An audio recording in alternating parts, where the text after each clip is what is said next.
The House of Kuru, Part 2, Chapter 30. Bhima and Vaka, the fight of two titans. The moment Yudhishthira came home from that day's begging, he understood that something was wrong. Bhima was in an unusually delightful mood, given the circumstances. He approached Kunti and said, "Bhima is unusually happy, mother. What, may I ask, is the cause?" asked the eldest Pandava. And Kunti explained the entire tale of woe the Brahmana was suffering from and informed Yudhishthira of sending Bhima to slay the Rakshasa known as Vaka. The second Yudhishthira learnt of this, he chastised his mother in apprehension. "What have you done, mother? In your extreme rashness, you have doomed us all. In your desire to be charitable, you gave up our only hope of regaining our kingdom, our peace and security. We sleep soundly at night knowing Bhima's powerful arms are protecting us, while Shakuni and Duryodhana spend sleepless nights wondering if Bhima's wrath will scorch them. It is through the might of Bhima's arms that we escaped the palace of wax, the wrath of Hidimba, and it is through his dependence that we believe we will rule the whole world. What were you thinking when you deliberately decided to sacrifice him? Have you lost your senses because of the difficulties we are facing?" asked the firstborn son of Pandu. Kunti laughed out loud. "Oh son, I am a mother first. My first and foremost duty is to protect and sustain. Did you really think that I did not think this through?" chuckled Kunti. "The son of Pandu, sired by Vayu, the god of wind, is possessed of extraordinary prowess. He is no ordinary human, but a titan in human form. I realized this the moment I witnessed his battle with that hideous ogre Hidimba. He had spent the entire night running away from the wax palace, not sleeping a wink, and then spent a long while digging a bore well. But when he sighted the monster, he leapt into battle without the slightest hesitation. In that battle, he mutilated the ogre into several parts. This cannot be the feat of a normal human. Listen also to this secret. As soon as he was born, he slipped from my arm as I did not comprehend his weight, and fell from my height onto a large boulder. Any other baby would have been impaled on the boulder, but this child, the baby Bhimasena, smashed the boulder into several pieces and was unharmed. Therefore, fear not, my son. I am certain Bhima will bring the corpse of that vile creature mangled and crushed," said Kunti. And now Yudhishthira's fears were allayed. "It also gives us an opportunity to serve this Brahmana whose house we have been sheltered for all these months. It is the duty of a man belonging to the warrior class to protect, and by not protecting, we are behaving as cowards," finished Kunti. And that was final, with Yudhishthira now completely agreeing on the path forward. Bhima, on the other hand, had no concerns whatsoever. Knowing that he has the strength of 10,000 elephants, and the idea of carrying a cartload of food delighted him beyond words. That night, the Brahmana fed everyone with a scrumptious meal. The Brahmana was convinced that this would be Bhima's last supper and kept insisting him to eat more and more. A delighted Bhima ate to his heart's content, sometimes swallowing food whole instead of chewing it, and soon the town crier knocked on the doors of the Brahmin's house. the crier had delivered a cart loaded with food driven by 2 oxen, and Bhima's face beamed even more with delight.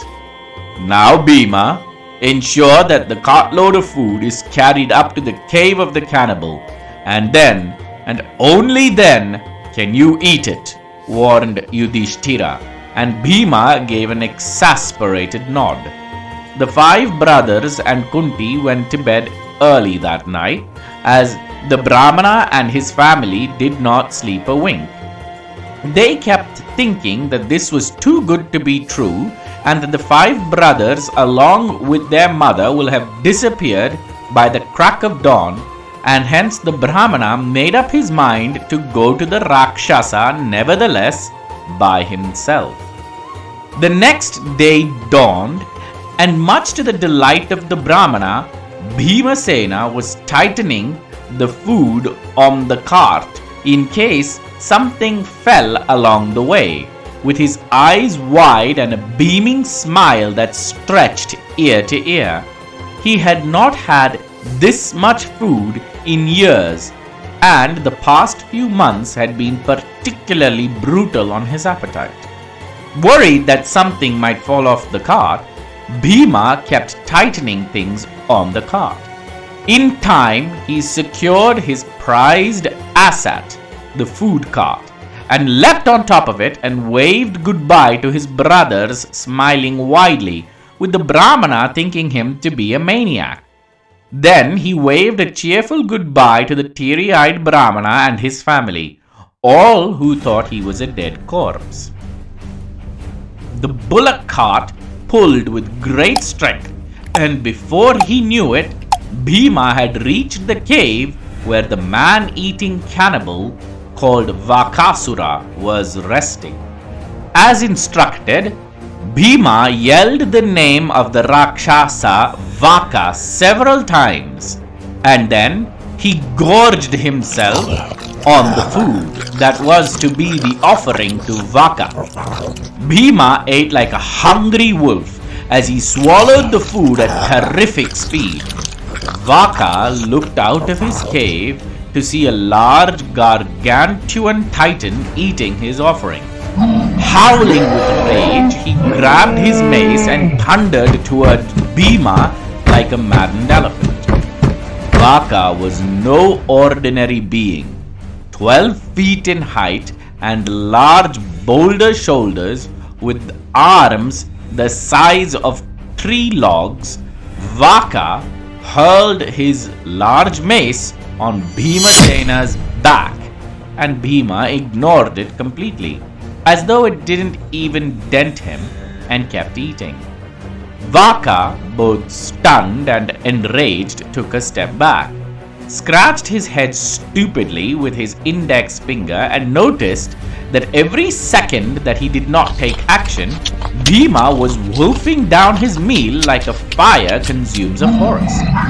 Roaring with rage, Vaka uprooted the largest tree he could find and slammed it on Bhima's back.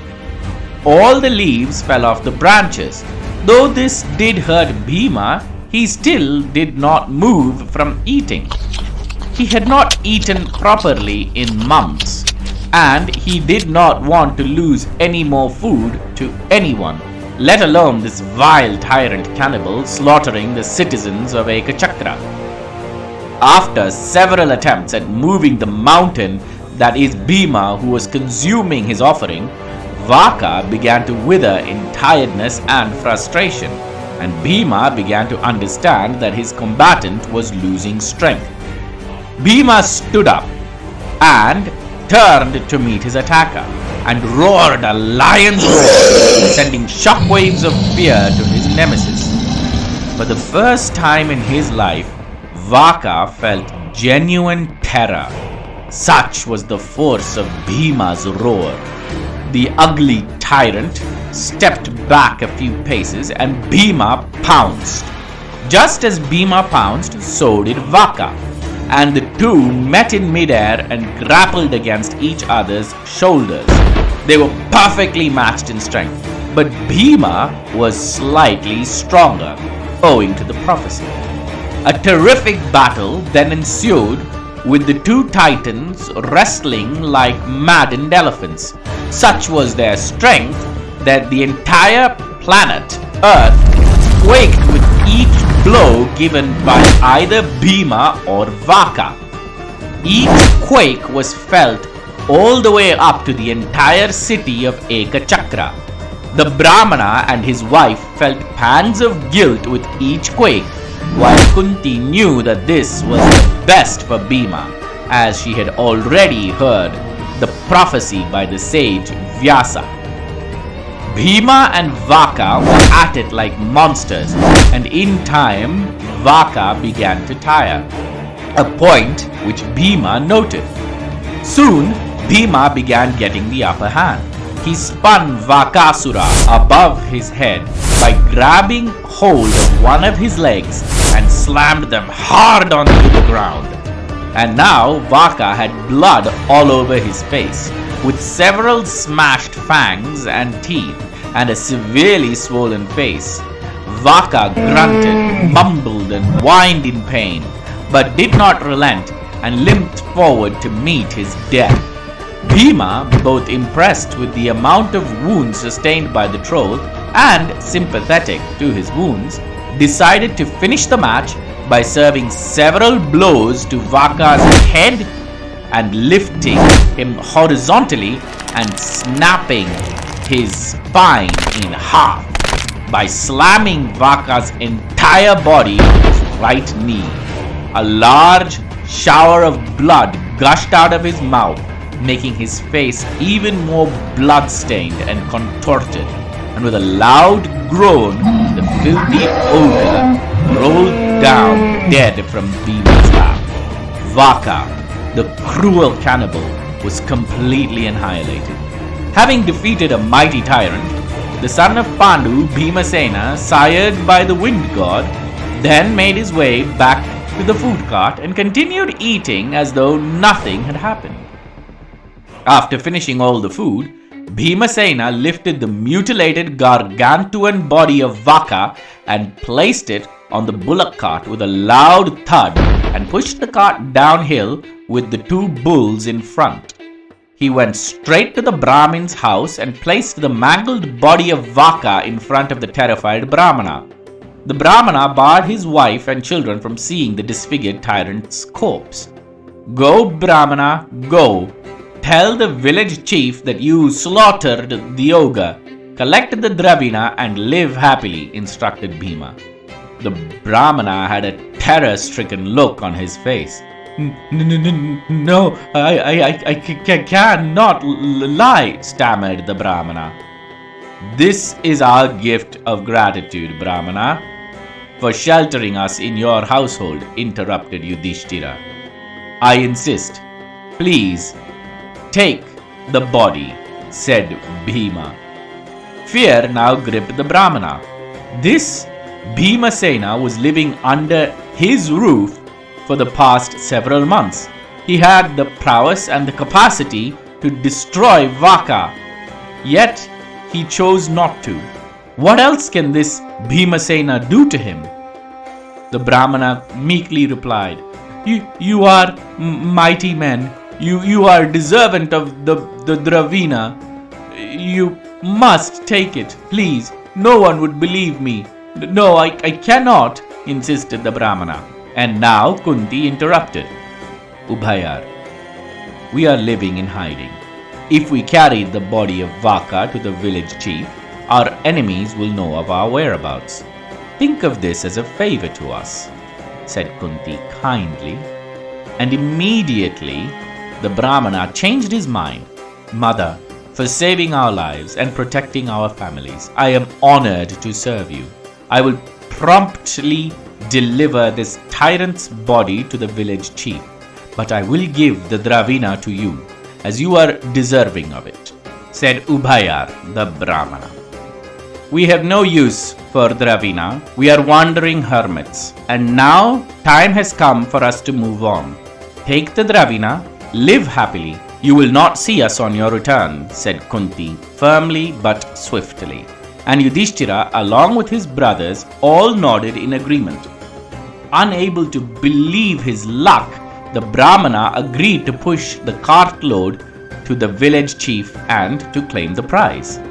Just a day ago, he was drenched in tears, full of despair, ready to face death. And now he was going to go and claim 1,000 dravina, giving him generational wealth.